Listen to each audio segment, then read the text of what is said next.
No tax on tips sounds incredible, but the math tells us a very different story. This is one of the headline provisions from the Triple B bill last summer. And if you work in a tipped occupation, server, barista, bartender, this directly affects your next tax return, but not in the way that most people think. Here's what it actually means. If you work in a qualifying profession, you can now deduct up to $25,000 in tip income from your federal taxes.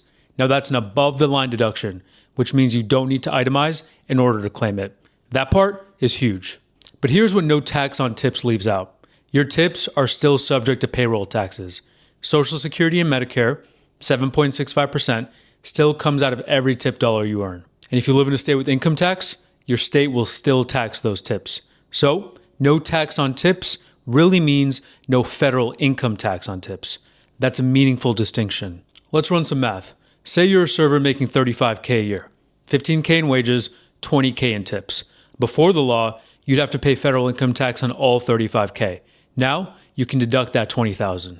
At a 12% tax bracket, that saves you about $2,400 in federal income taxes.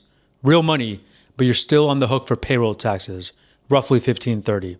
So, no tax on tips means you've saved $2,400, not $20K, and your state still needs its cut too. Now for some ground rules. You have to work in a qualifying position, which the IRS published a list of, and the income phase out starts at $150K for singles and $300K for joint. And only voluntary tips count. Mandatory service charges and auto gratuities are excluded, and this expires after 2028. The bottom line is, if you work for tips, this is a real tax break and you should absolutely claim it.